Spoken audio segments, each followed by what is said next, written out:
जय जगन्नाथ नमस्कार प्रिय दर्शक बंधु मु संतोष कुमार दास आपण मोर channel Maharshi astro and vastu research स्वागत जनाऊँ। दर्शक बंधु गत एपिसोड आम कुंभ लग्न विषय आलोचना करते। आज एपिसोड आम मीन लग्न विषय आलोचना करवा। 2026 मसीहा मीन लग्न रे जन्मित व्यक्ति मन कि सुफल सुफल से विषय आम आलोचना करवा। दर्शक बंधु प्रथम आम जाना लग्न कौन। आमे जेमती राशि की मन रखुचंती आमर राशि कौन सेमती आपण माने लग्न को मन रखंतु। काहेकि ना आपण तो गोटे एस्ट्रोलॉजर जातक नहीं जाउछंती से आपण राशि ऊपर गुरुत्व से देखु आपण लग्न कौन से लग्न कुंडली अनुसार आपण विचार करिथाय। महादशा अंतरशा एगुड़ा सब लग्न कुंडली हिसाब रे हला कि तेणु लग्नटा मन रखंतु। आपण कुंडली मुख्य भाव होला लग्न है। लग्न कौन ना आपण कुंडली जो जगह एक लेखाई था प्रथम भाव सी होगा आपणकर लग्न। कुंडली प्रथम भाव होला मुख्य भाव आम कमनली कह हेड ऑफिस। आपण कुंडली हेड ऑफिस एवं तार चेयरमैन हेले लग्नाधिपति। से लग्नर मालिक जी सी होगा चेयरमैन सी मुख्य। आपण जीवन आपण कुंडली मुख्य हेले लग्नाधिपति मुख्य भाव होला लग्न। एथर बुझी पाइले। राशि कौन ना आपन जो च लिखाई तो चंद्र जो राशि रहा सी राशि को आप देखो ये जो रहा आप 12टा घर रहा ये 12टा घर ना है मेष वृष मिथुन कर्कट सिंह कन्या तुला बिछा धनु मकर कुंभ मीन। ये जो 12टा राशि जो 12टा घर रहा 12टा घर ना ये केबे चेंज हो सब बेटा आप जाने मेष राशि मेष घर यहीटा है तुला घर यहाँ है कर्कट घर यहाँ है मकर घर एवं से अनुसार एटा वृष एटा मिथुन एटा सिंह एटा कन्या एटा आपण बिछा एटा हला धनु एटा आपण कुंभ एटा हला मीन। एमती ये घर केबे परिवर्तन हुए नहीं।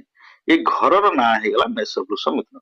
जो घरे चंद्र लिखा हला चंद्र रहला एठी एठी च लिखा है एठी चंद्र रहला आपण मेष राशि एठी च लिखा है आपण सिंह राशि एठी च लिखा है आपण मकर राशि।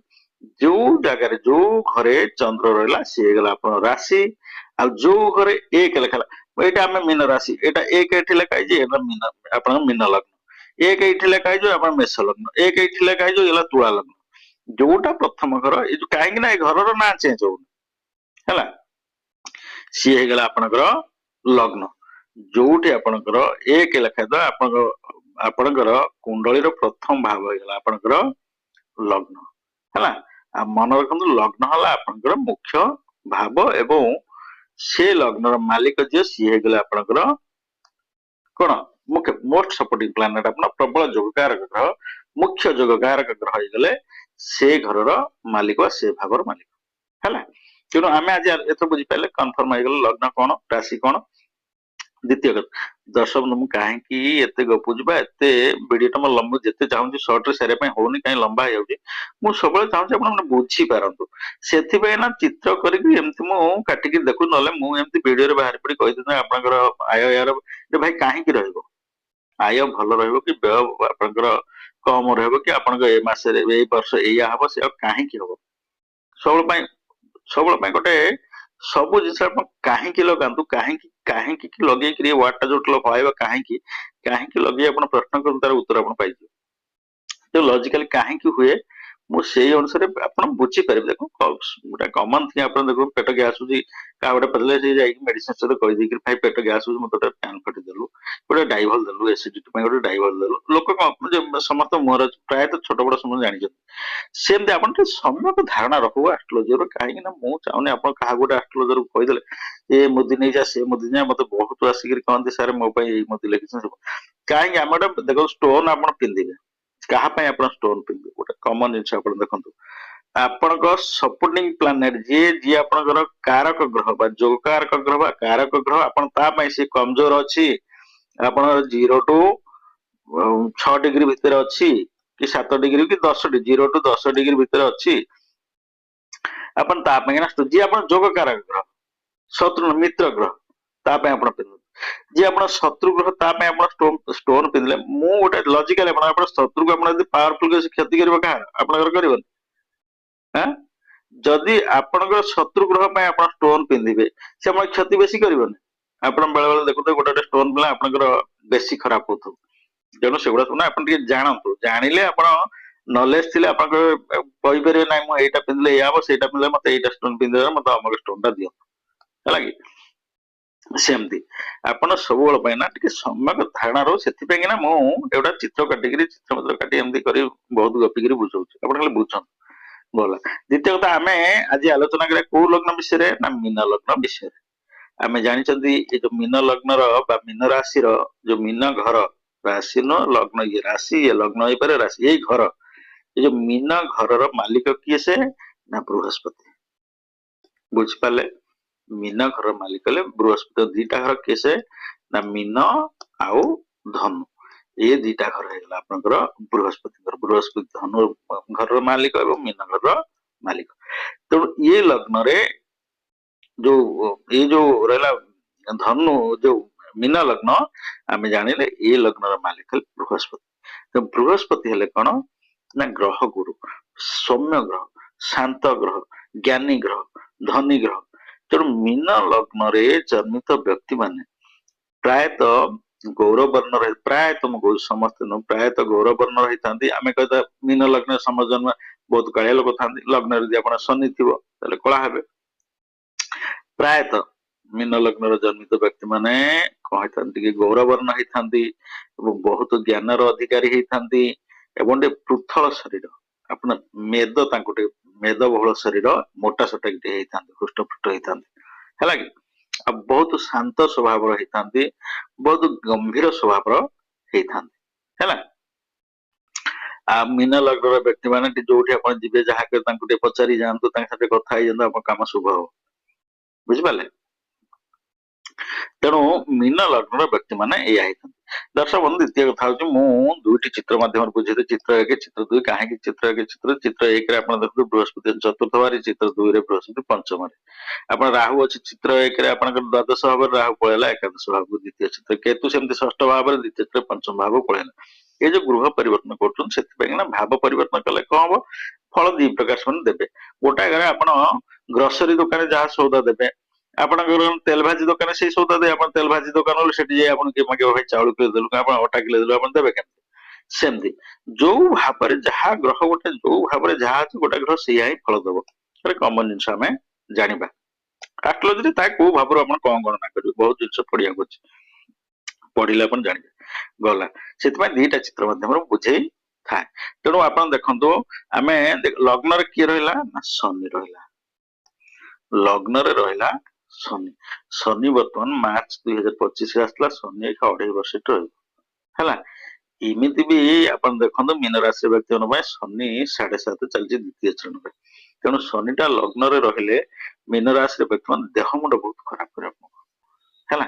ଆପଣ ପାଦ ଯନ୍ତ୍ର, ପାଦରେ ଯେକୌଣସି ଆପଣଙ୍କର ପାଦରେ ଯନ୍ତ୍ରଣା ହଉ, ପାଦ ପେନ୍ ହଉ, ଆପଣଙ୍କର ନିରୋ ଜନିତ ଯେକୌଣସି ଡିଜିଜ ରହିଲା, ସ୍ପଣ୍ଡିଲାଇଟିସ ହଉ, ଆପଣଙ୍କର ଯୋଉ ଟେନିସ ଏଲବୋ ହଉ, କିମ୍ବା ଆପଣଙ୍କର ନିରୋ ପାରାଲିସିସ ହଉ, ନିରୋଜନିତ ଯେତେ ରୋଗ ଆପଣଙ୍କର ରହିଲା, ସେଇଗୁଡା ସବୁ ଆପଣଙ୍କୁ କରେଇବ। ଶନି ଆପଣ ସପ୍ତମକୁ ଦେଖିଲା, କପୁଲ୍ସ ଲାଇଫରେ ସବୁବେଳ ପାଇଁ ନା ଝଗଡା ଝାଣ୍ଟି ଟିକେ ହବ। ଯୋଉମାନେ ଆପଣଙ୍କର ବିଜନେସ କରୁଛନ୍ତି, ପାର୍ଟନର ବିଜନେସ, ତାଙ୍କ ଭିତରେ ସବୁବେଳ ପାଇଁ ନା ଝଗଡା ଝାଣ୍ଟି ଟିକେ ରହିବ। ଶନି ଆପଣ ତୃତୀୟକୁ ଦେଖିଲା, ମୀନ ରାଶିର ବ୍ୟକ୍ତି ଶନି ଦେଖିଲା ତୃତୀୟକୁ। ଏଠି ଦେଖନ୍ତୁ ଆପଣଙ୍କର, ମୁଁ ମେ ମାସ ଯାଏ ପ୍ରେଡିକ୍ସନ କরি, କାହିଁକିନା ମେ ପରେ ଆପଣଙ୍କ ଯେତେବେଳେ ରାହୁ କେତୁ ପଳେଇଛି ରାଶି ପରିବର୍ତ୍ତନ କରି, ସେତେବେଳେ ଫଳ ଅଲଗା ପ୍ରକାର ହବ, ହେଲା। ଶନି ତୃତୀୟକୁ ଦେଖିଲେ ଭାଇ ଭଉଣୀ ମାନଙ୍କ ସାଥେ ସମ୍ପର୍କ ତୀର୍ଥ କରିବ।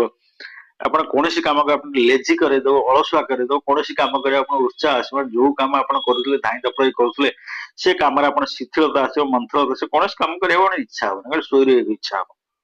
ବୁଝିପାରିଲେ କି? ତାପରେ ଶନି ସପ୍ତମ ଦେଖିଲେ, ତାପରେ ଶନି ଦେଖିଲେ ଦଶମକୁ, କର୍ମ କ୍ଷେତ୍ରରେ ଆପଣ ଶିଥିଳତା ଆସିବ। ଯୋଉ ହାରେ ଆପଣ ବିଜନେସ କରୁଥିବେ, ବିଜନେସ ଯୋଉ ହାରେ କ୍ଷେତ୍ର ଚାଲୁଥିବ, ବର୍ତ୍ତମାନ ମନ୍ଥର ଦେଖାଯିବ।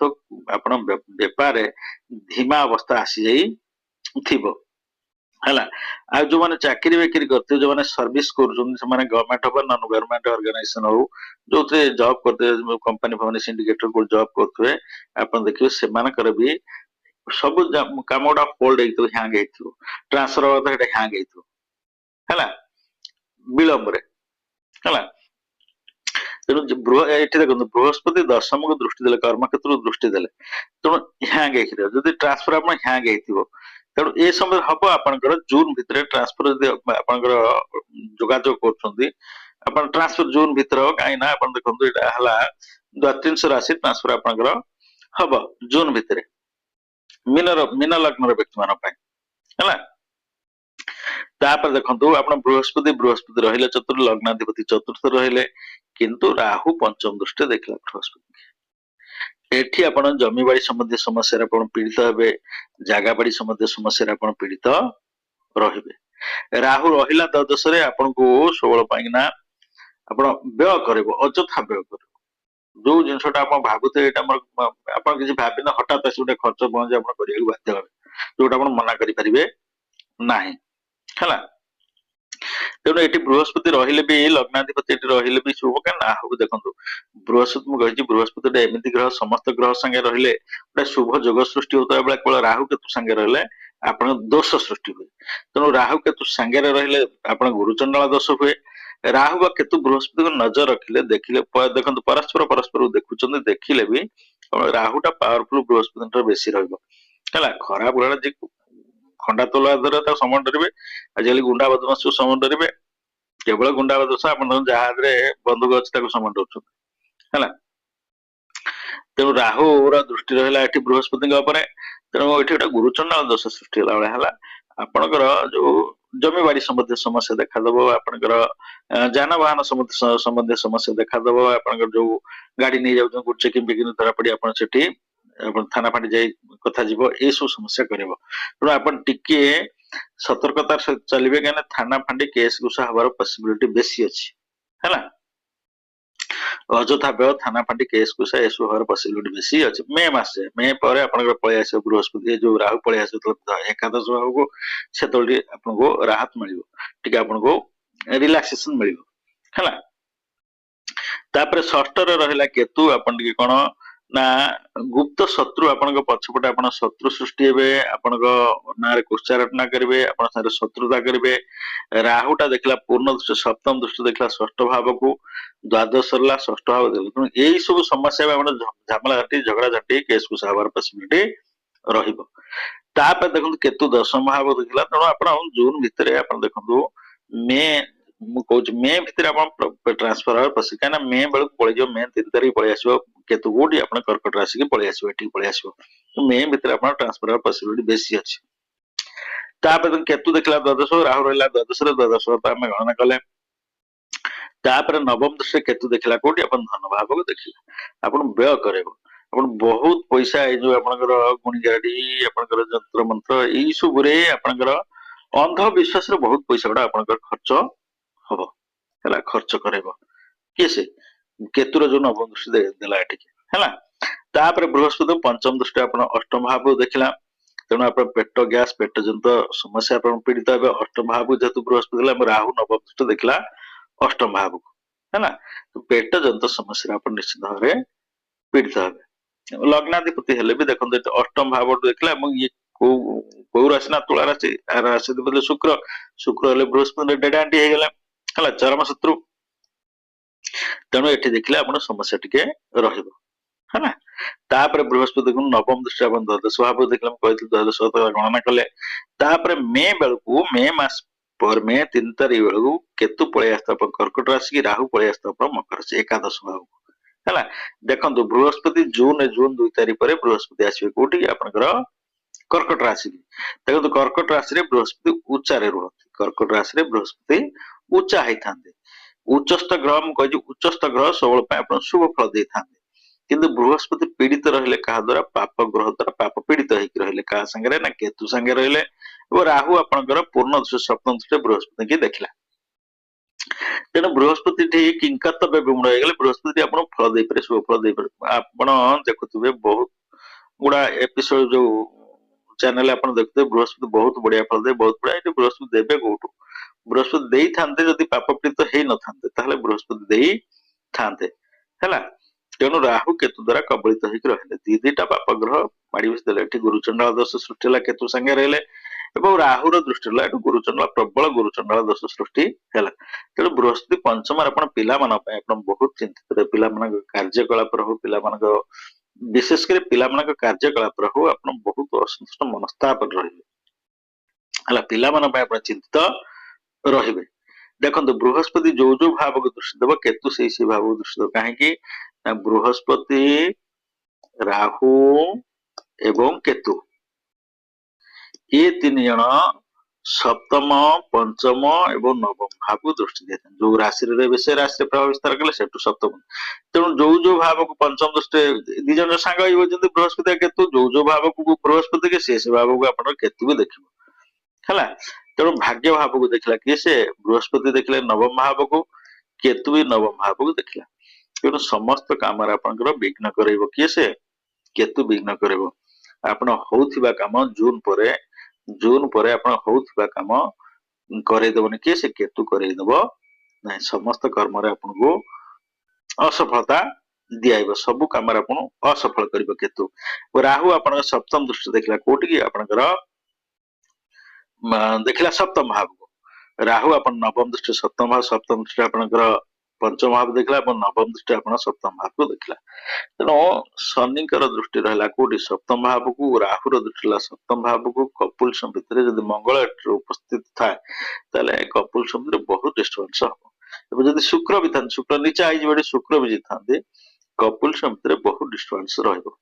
ହେଲା, ମେ ପରେ।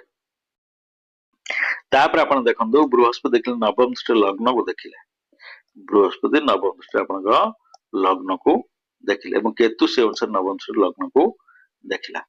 ହେଲା, ଆପଣଙ୍କର ଜୁନ 2 ତାରିଖ ପରେ ଆପଣ ଟିକେ ଦେହ ମୁଣ୍ଡ ମ୍ୟାକ୍ସିମମ୍ ଟାଇମ ଖରାପ ରହିବ। ଆପଣ ପଇସା ପତ୍ର ଗୁଡା ଯୋଉ ଆୟ ଏଠି ରାହୁ ରହିଲା, ଆୟଟା ଆପଣ ସୁଇଚ କରେଇଲା।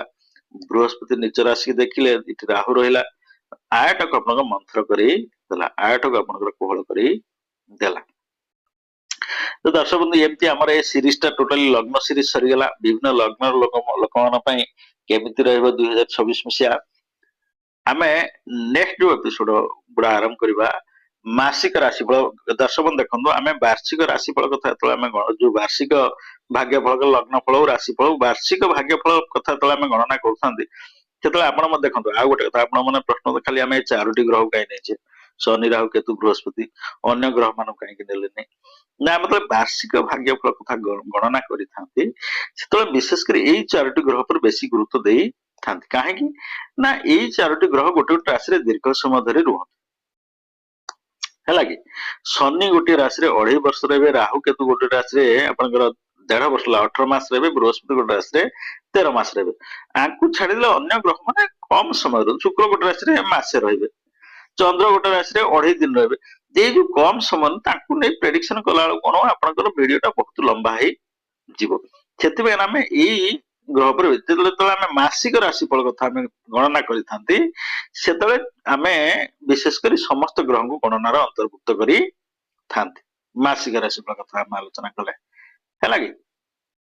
ତାପରେ ଦ୍ୱିତୀୟ କଥା ଆମେ ଯେତେବେଳେ ଏଇଠି ପ୍ରେଡିକ୍ସନ କରୁ ଆମେ ମୀନ ଲଗ୍ନରେ ଜନ୍ମିତ ଯେତେ ବ୍ୟକ୍ତି ରହିଲେ ସମସ୍ତଙ୍କ ବିଷୟରେ ଆମେ ଆଲୋଚନା କଲେ।